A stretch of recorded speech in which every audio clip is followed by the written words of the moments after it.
Hello. I was wondering if it was allowed for me to go from the back to the front, and I guess I am allowed. Hello, my friend. Hello, How are and you doing today? I'm good. I've had so many wonderful conversations today, um, and they kind of build off of one another. And you have such a sparkle in your eye. Is that for me? Is that sparkle for me? Oh, well, I'm sitting here with a it's a sparkle for you. I had a really lovely morning. I stepped in and heard to a little of these conversations, and then had some stuff with my like some technical stuff with a talk I'm doing on Monday morning, like really early. So I had to deal with that, and I got in a really bad mood. And then I did a whole yoga session in front of the fire. So that's my sparkle. Hmm. So I'm like, now I'm ready for these Yeah. conversations with my tea. So, what does yoga do for you? Oh, um, what does yoga do for me? It Well, you know me. It forces me down in gear, which is something that I need. As I'm getting older, I'm better at doing it myself also. But yoga gets me down in gear. I'm a runner also, so it also helps me stretch out my stiff running legs. But yeah, I've been doing yoga for 20 years. I do Ashtanga yoga, so I can't sit still very long. I do a flow, but it's the best place for me to really cut off this, which is, I got a lot of great stuff happening in here, but often it's also good for me to kind of, you know, turn that off a little bit. So that is a space for me, and it's a space alone. It's a space where I'm not dealing with a radar around my kids or family members or work. Do you have a place like that gives you that that that space? Because you have a full household. I know, and I'm trying to like think for me that personal meditative moments. A lot of times it happens when I'm talking to you or uh, another friend, when I'm able to just slow down Mm, and talk through my thoughts. But the biggest point where I find breath by myself is at night because my brain doesn't shut down. mm, Um, as an ambivert, I need to kind of be by myself to shut down, relax, and just to be free from the noise.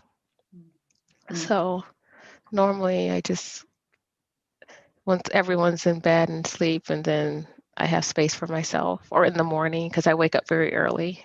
Mm. Uh, as you know, like a 4 a.m. So how person, much and sleep do you get? about 4 hours a night.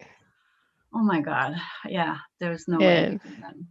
so I'm allowed to be alone with my thoughts. So I normally just sit there. I don't get out of bed, but I just kind of Mm, sit there mm, and just try to be alone with my thoughts at that time. And it gives me, I'm able to recenter myself mm. and do things such as writing, which I do in the mornings. Um, Isn't it isn't it interesting of um because this is just totally links me to some of the work that we do together because that's I think we've been trying to create those moments, those reflective moments, those moments away from the chatter, away from the to-do list, away from uh, obligations a little bit, but mhm, more that the free flowing of thoughts, the free flowing of creativity. I mean, I would say that that's where I am creative. Like I have mornings time in the morning as well. Like because of my work is I'm on the west coast of the US, but a lot of my work is in Europe. So 6 o'clock, I'm on my email checking out what happens in Europe before they check out of the day. And a lot of my, that you've met me when I'm like, okay, we're having a meeting now, but I've been up since 5 because I held space for someone in the morning, right? So, but I do like, after many years of doing that, I do like that time in the morning where it's just quiet in the house. I start the wood stove. So, I live in the country, and I Yeah, and you the wood do, stove quiet. you do run fast, like meaning like mental, like that's a part of you, like how you are in spaces, you're more fast paced. And I've learned a lot from you in terms of holding breath, because when we've been facilitating together, I'm like, oh my God, listen how fast I talk, and she's so quiet. I'm like, okay, Nina, you can tune it down a bit. But it just really dawned on me that actually I think, the last conversation you just had, some of the things I heard you were saying was the whole of geeking out on open space and being passionate about open space, right? Which we have in common. yes. Uh, and and I really think there's so many aspects of open space, but I think it really is also gifting all of us, when we're participating in that chance to not be, the obligations falls away, right? Like, oh, I'm supposed to do this. It really becomes, um, we're helping people or opening up this space, freeing them up to be like, what do you want to do right now? Yeah. What do you want to be part of? What do you want to contribute with? How do you want to listen? Listen to But your own, like, what sparks you right now? Are you going to go in a quiet space and write down a whole bunch of stuff because you got a creative moment of what you just experienced, right? what do you find because you've done so much open space like me as well, what do you find that others have shared has been that greatest gift that they Like, walked away as with? like newcomers to open space, when they've Hmm. experienced it the first time. Newcomers or veterans? Yeah, there's a very authentic, true kind of happiness and excitement about the connection being built, and also um that, like, oh, I got my choice, like I was respected as a fully adult who can navigate, and oh, that was so freeing, right? Like that, the connection and the freeness, the freedom of that Yeah, of that belonging. of that container, right? Yeah, the Yeah, belonging also. yeah. People, I find when they come to open space, sometimes we say it that people they find their tribe, but I think a better word, would be belonging. They discover Hmm. belonging that, hey, you know what? Um, People seem to be very accepting and they hear their thoughts and ideas like, oh, tell me more. Let's explore that. How Yes. can we play with that? Emerge Yeah. these ideas and what's else out of there. So, like, belonging is definitely um, such a common thread that I hear from people, as well as mobility, Yeah, like the choice understanding that piece, right? walking Like, away, they feel empowered that, oh, like, aha, I get to control what I do. yeah, yeah.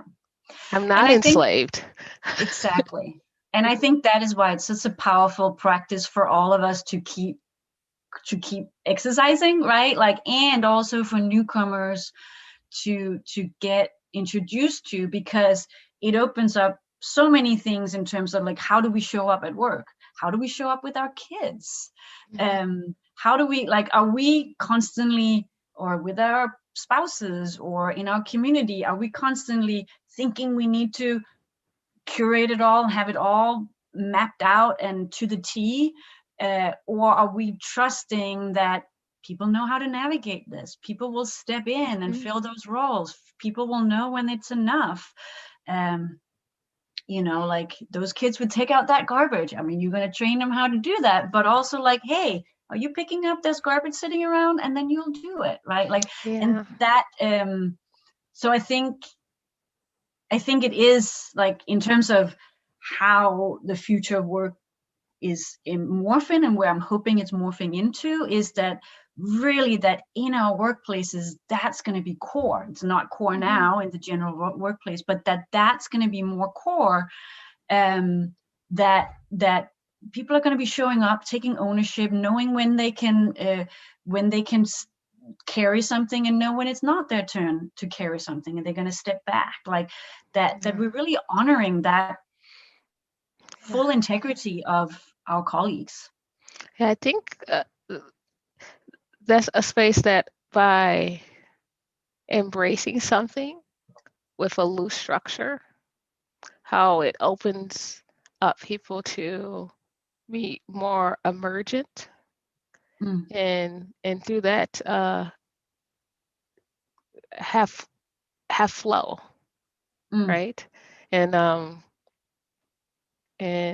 it's like not just in life, in their soul, right? Of simply saying that there's a peace about it that people haven't had before. Yeah. Or it's getting away from some of that anxiety. We understand when I think about people's life and how many people have heart attacks and all sorts of different things and so much stress. That's why the future of work is like, how do we remove those stresses? Yeah, Remove get a so better much balance. expectation, and yes, have balance, right? Yeah. And I actually think something within Agile is where that is important, because there's some of these things that I think a lot of people in traditional workplaces, how people are like grabbing Agile methods and tools and celebrations, which is there's beauty in there, right? And a lot of inspiration. But I think there's a danger that it could focus on like, great, look at the productivity we're having here. Like, it's just like, look, they can just whip it around. Now they have retrospective, and then they're doing sprints, and then that's like, that's not the balance, right? Like, that's just grabbing one aspect of what's essential in Agile, right? And I think one of the pieces that is maybe being missed in some of that as Agile is going, on scale and being used in other formats, or being used as an source of inspiration in other parts of business, not just in software development. Is the people first, right? Like, is that the people side of it and not just the processes. And I would say our friend Ron Cattell up in Seattle, I think some of the things that he's been doing with Fast Agile is exactly because he's combining some practices of open space with how do we actually do Agile at scale, and how do we move Agile into another thing, and not just like doing Scrum. Yeah. And that's the whole thing about having pretty much open allocation, right? Like, making sure that people are going to know, a team are going to know what needs to be done. And if we're communicating that and having a marketplace and opening up what needs to be done, and then people will go in and step in and get those things done. They need a loose structure. And then we're all responsible and have our professional pride and want to learn and want to help our colleague, and want to move the product forward, please our clients. All that we have. I think the learning here is clearly like for business agility, right? We know that it's no longer with the individual team. It's the entire ecosystem, and a part of that is for people like you and I, like polyglots. We dive into multiple thought communities and arenas, and that's why that future of work was so pivotal, because it brought so many different thought communities together. Like, some people know me. Oh, they know me for my work in the Agile community, or design thinking, or open space, or with improvisation, and then so on and so forth. And it's not about dogma about one. It's about that like playing with and blending these things together and that it's about those outcomes and what are we trying to do, and understanding that future of work, those boundaries and those languages will, they really kind of go away, and and the Yeah, conversation is something different. yeah. Yeah. And I actually think that that skill set, I mean, I think we'll definitely still have specialists in the, as we're Mhm. the gazing, future gazing, right? But I think we are all going to needing to have a not much broader spectrum as within our field and Mhm. our professional expertise, but also as humans. And I think it's one of the things that's maybe often overlooked when people are starting talking about new decision practices or new ways of making um, organizational structures more transparent, or having self-organized teams. Is like, yeah, those are structures. When we're asking people to go in and have those kind of dialogues with their colleagues, they also need to be very good at solving those conflicts that's come up, because these structures, we're now typically removing middle managers and people are having responsibilities as a team, which means that they actually have to have a higher level of solving those issues, listening to each other, being inclusive, walking the talk, experimenting with new ways of having discussions or facilitating processes with each other. Like it's Yeah. So when do you think, Lena, as we look at, or because we so many people understand command and control is definitely not the way to go, and as we look at organizations who are trying to become more teal and more and on that journey to that, when do you think that that red state, uh, will be considered draconian, um, and that,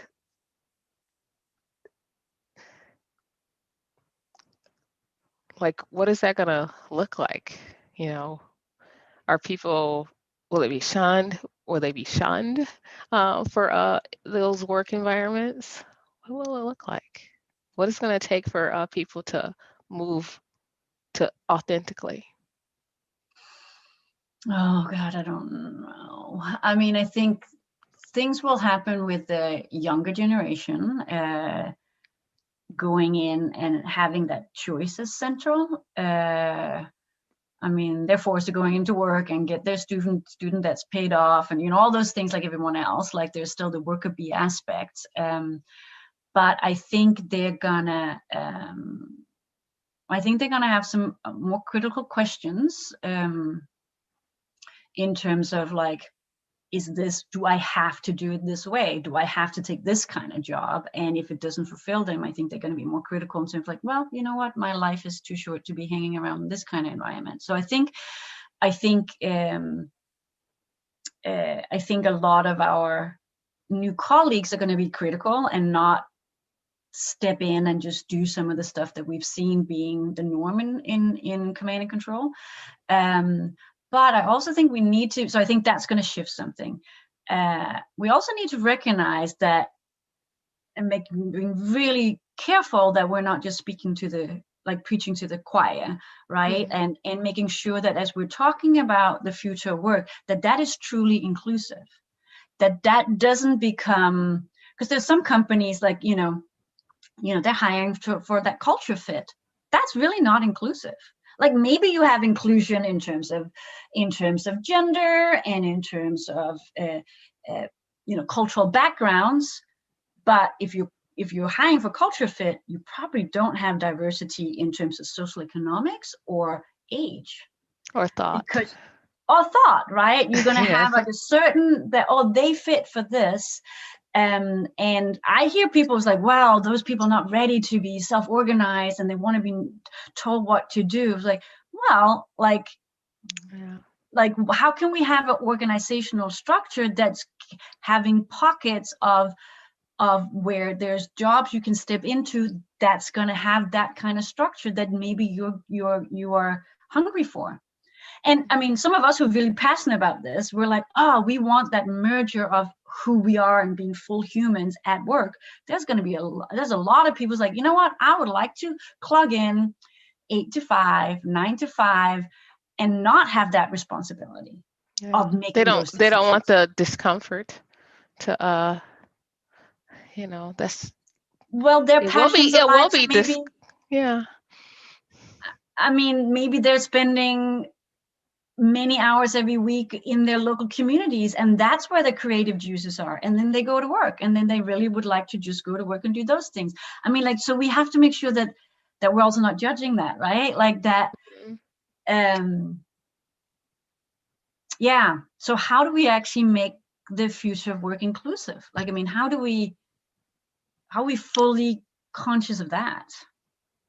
Well, the key thing is we can't make it, like people have to opt in. We can invite people, Mm, and with invitation, there's choice. So it's kind of like I like to say that curious people are coachable. So then the question is, how do you get someone curious? yes. Mhm. Yeah. And it's possible. Yeah. And I believe that begins by listening to them. And that's where, like when you start listening to others, you may not find that you're so far off from one another when you give them that space and figure out, oh, what could we do together? It changes it. Yeah. Yeah. And it's exciting how, like, with that, that starts with the shift of mindset, because now they're thinking, oh, what could I do? And you begin working together. Mm, mm. So, And what you just said there about the invitation, I think, is very, very central. And that's what conversations we've had about how to make some of the events that we're part of and what we've been hosting, like making sure that invitation, and I'm, like, we're not done with exploring that, right? Like, mm-hmm. and I think we can constantly improve, but really looking at that, how is this invitation coming across? Is this going to seem like we really have an eagerness and we want that invitation to be open? Is that how it's going to be seen? So that's like, oh, I'm inviting you for this, but if that's like way too big of an ask, then suddenly it's not an invitation. Or if Mm-hmm. that is way too vulnerable of a space that you're inviting people into, well, then your intention of the invitation can be very, warm and wholehearted. But if it doesn't come across as a safe place and space for that person to step into, it's not an Yeah. invitation for that person, right? And real invitation too, as I share with others who are in space, is that it can't be all like self-interest. And when you are trying to get those new voices in spaces that are inclusive and diverse, there's work involved. And that's one of the things that I'm excited about. The things that we do together is that, yes, it was exciting what we did, and everyone was really like just talked about it and talked about it. It's been a couple months just buzzing about, and it's still buzz. We were like, oh, I want the date. When's the next one? Is that in all of that, we're like, hey, taking a really critical eye at what we can fix and saying, like, how can we continue? Like, we did a lot of strides and a lot of things new, and we did a lot on the to create a really diverse and equitable and inclusive space, but we can do more. And we saw that. It's like, oh, I would like to experiment more there. And how do we get more voices in? And by planning earlier, how could we go about doing it? Yeah. Yeah. Um, Yeah, and it's and as we're and you and I already had a meeting earlier this week in terms of like how do we want the next 24-hour open space conversation around future work, how do we want that to bubble up? And we decided it's going to be in May in 2021. We'll put a plug in here for people who are listening. But I think already now is the how are we making that a truly open conversation? And I think especially or invitation to an open space, and I think especially to people who haven't experienced open space before. Like, why would they want to come on a Friday afternoon or a Saturday and spend time in something? There's no agenda. It's going on maybe in a language that's not their main mother tongue. They don't know what to expect it of them. How do we make that big? And they never experienced it before, right? Like, I think we're like, veterans in open space. I mean, they're in this, they're in software development, they're agilists, they've tried it before, right? But how can I would love to have an open space around future of work where we have frontline workers in this pandemic to be part of that conversation. I would love to have teachers to be part of that conversation. I would love to really have a lot more C-suite people to be part of that conversation, right? Like, how can we make that invitation inclusive for that group of people that's not naturally going to show up, and they're maybe not like plugging in when we're promoting it on LinkedIn, right? So that could be a very interesting part of our work to see how are we getting making that invitation. I'm excited about how we will be even more global. We are very global and having people from so many different countries, which I don't know the exact count. But it's to add in that language. That's what I'm excited to experiment with, saying like, how can we be more inclusive language-wise? And so that it is a space that is welcoming and inclusive. Yeah. So. And one thought I think is also is maybe have little teasers, have a little test, little small mini open spaces that people can join so they can get that experience of what is it like. Because it actually is a big ask where people asking people to, if you've never experienced open space, to just step in and just be part of this loose structure and be like, oh, okay, I'm going to stand in the back here and listen to what these people are doing. I'm not going to feel maybe safe to step in, right? But we could do little mini open spaces just to people to like, step that, put their toes in the water, right? Like to try out what is this like. And we could do different themes that we're seeing in the world, like as you're saying, like, oh, what would it look like for frontline workers, and having them having the ability to have a conversation, to maybe bring things to action. Could be gifts, to the world. Maybe with this technical world that we live in, that, being a part of that, and having those come in and bridge together, that develops like, oh, you know what? Now that I understand, I think maybe I can help you solve those problems. Yeah. Very cool. Oh, well, we have so much more conversations, April, and so much more work to do that we're going to be doing. But we both know that that's not a problem, because we will just keep connecting and doing this work. I know. And so that was lovely to connect with you today. Yeah, and you have Rebecca here, so I have to go offline so you can talk to another friend. I'll step in and have a conversation with Rebecca. But April, have a sweet day. Get ready for your weekend.